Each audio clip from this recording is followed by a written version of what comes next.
میں ایسا بھی میسر ہونا چاہیے اپنے اوقات زندگی میں جس میں تمہارے اور تمہارے رب کے درمیان کوئی بھی نہ ہو۔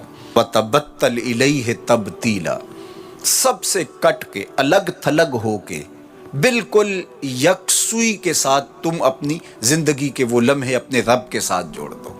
جس طرح ایک روایت میں فرمایا لی مع اللہ وقت لا یسعنی فیہ نبی مرسل ولا ملک مقرب، میرا اور میرے رب کا معاملہ کبھی ایسا ہوتا ہے درمیان میں نہ کوئی فرشتہ ہوتا ہے نہ کوئی رسول اور پیغمبر ہوتا ہے، وہاں میرا اور میرے رب کا ہی معاملہ ہوتا ہے۔ تو یہ یکسوئی کے لمحات ہیں، تو ہمیں بھی حضور علیہ الصلوۃ والسلام کے سینے سے نور لے کے اپنی زندگی میں کچھ ایسے اوقات مقرر کرنے چاہیے، اور وہ بہترین وقت میرے رب نے خود بیان فرمایا ناشئۃ اللیل ہے، وہ سحری کا وقت ہے، وہ رات کے لمحے ہیں، وہ پچھلے پہر کی مبارک گھڑیاں ہیں جب رحمتیں چھم چھم اتر رہی ہوتی ہیں اور اللہ کی رحمتیں بندے کا استقبال کر رہی ہوتی ہیں۔ تو اس وقت اگر اللہ کے حضور کھڑے ہو کے ربط قائم کیا جائے تو وہ اللہ کے ساتھ جڑنے کا بہترین وقت ہے۔ اور نماز میں تبتل ہو، جب ہم نماز پڑھ رہے ہوں تو مکمل انہماک رب کے ساتھ ہو۔ سیدنا علی المرتضیٰ رضی اللہ تعالیٰ عنہ کے بدن میں تیر لگا ہے اور وہ نماز میں مصروف ہیں اور تیر نکال لیا جاتا ہے، جب سلام پھرتا ہے تو پھر آپ کو پتہ چلتا ہے کہ یہ تو جو ہے وہ تیر تھا جو نکال لیا گیا۔ تو یہ انہماک ہے، رب کے ساتھ انہماک۔ اور وہ فرمایا گیا حدیث جبریل میں کہ اپنے رب کی اس طرح عبادت کرو کہ گویا تم اسے دیکھ رہے ہو، اور اگر یہ کیفیت پیدا نہیں ہوتی تو کم از کم یہ کیفیت تو ہو کہ وہ تمہیں دیکھ رہا ہے۔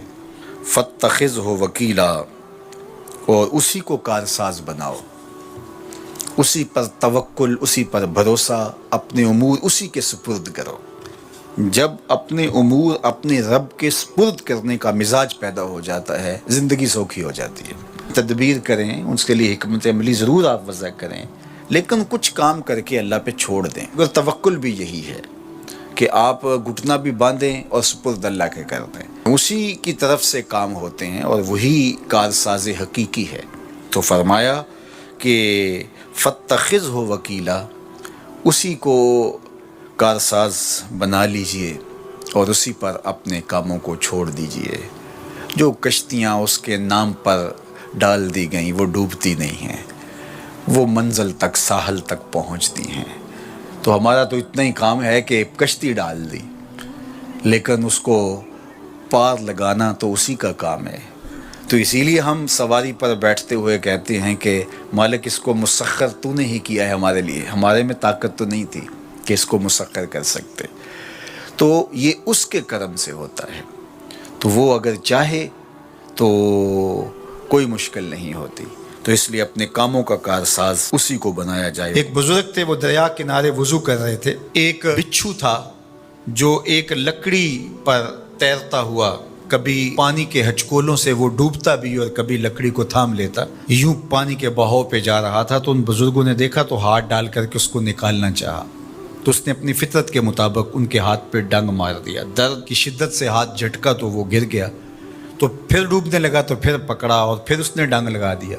7 مرتبہ اس نے ڈنگ مارا، اور آپ اس کو نکال کے 8ویں مرتبہ باہر نکالنے کی کوشش کر رہے ہیں۔ تو مرید نے کہا جو پاس بیٹھا تھا، حضرت یہ بار بار آپ کو ڈنگ مارتا ہے اور آپ اس کو نکالنے کے لیے کوشاں ہیں۔ فرمایا وہ اپنی بری فطرت سے باز نہیں آتا، میں اپنی اچھی عادت سے باز کیسے آ جاؤں؟ تو لوگوں کے ساتھ رویہ اچھا رکھے، وہ جو بھی رویہ رکھے۔ ہم کہتے ہیں کوئی اینٹ اٹھائے گا تو ہم آگے سے پتھر اٹھائیں گے، تو یہ کیا کمال ہوا؟ لوگ کہتے ہیں تم 1 قدم پیچھے ہٹو گے میں 10 قدم پیچھے ہٹوں گا، تو یہ کیا کمال ہوا؟ تم کہو میاں تم جتنے مرضی قدم پیچھے ہٹو، میں بھاگ کے تمہارا دامن پکڑ لوں گا، تمہیں جانے نہیں دوں گا، ایک دن تجھ کو بھی جیت لوں گا محبت کے زور پہ۔ ہم کہتے ہیں کہ فلاں میرے ساتھ اچھا سلوک کرتا ہے تو میں بھی اچھا کرتا ہوں، فلاں کا سلوک میرے ساتھ اچھا نہیں ہے تو ٹھیک ہے، جس طرح وہ چلتا ہے میں بھی اسی طرح چل رہا ہوں۔ یہ تو پھر برابری ہوئی۔ اگر کوئی برائی کے ساتھ معاملت کرتا ہے تو آپ بھی اس کے ساتھ ایسے ہی کرتے ہیں، تو برائی میں برابر ہے۔ اور اگر آپ کے ساتھ کوئی اچھا سلوک کرتا ہے تو آپ بھی اس کے مقابلے میں اچھا کرتے ہیں، تو پھر بھی آپ برابر ہیں، لیکن اچھائی میں برابر ہے۔ تیسری صورت یہ ہے کہ کوئی آپ سے اچھا سلوک کرتا ہے اور آپ اس سے برا سلوک کرتے ہیں، یہ بدترین صورتحال ہے۔ اور سب سے بہتر صورت کیا ہے کہ کسی کا رویہ تلخ بھی ہو، کسی کا انداز نامناسب بھی ہو, کوئی آپ کے ساتھ برا سلوک بھی کرتا ہو, لیکن آپ اس کے ساتھ اچھا سلوک کرتے ہیں. خون کا رشتہ ہے, دودھ کا رشتہ ہے, وطن کا رشتہ ہے, ہمسائیگی کا رشتہ ہے, آپ کے ساتھ اس کی تعلق داری ہے, آپ کے آباء و اجداد کی آپس کے اندر سانجھ تھی اور آپ اس کو نبھا رہے ہیں. تو یہ ہے بہترین رویہ کہ کسی کا کوئی بھی رویہ ہو, آپ اس کے ساتھ اچھا رویہ اختیار کرتے ہیں. حضرت عقبہ بن عامر رضی اللہ تعالی عنہ کو حضور نے ارشاد فرمایا تھا, سل من قطعک واعط من حرمک واعف عن من ظلمک.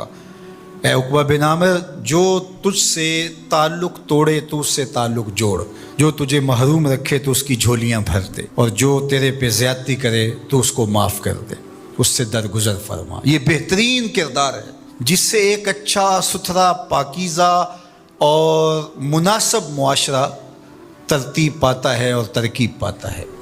تو میرے اور آپ کے آقا و مولا نے ہمیں یہ تلقین کی, بلکہ فرمایا جو یہ چاہتا ہے کہ اس کی عمر میں برکت ہو اور رزق میں اضافہ ہو, وہ رشتہ داروں کے ساتھ سلوک اچھا کرے.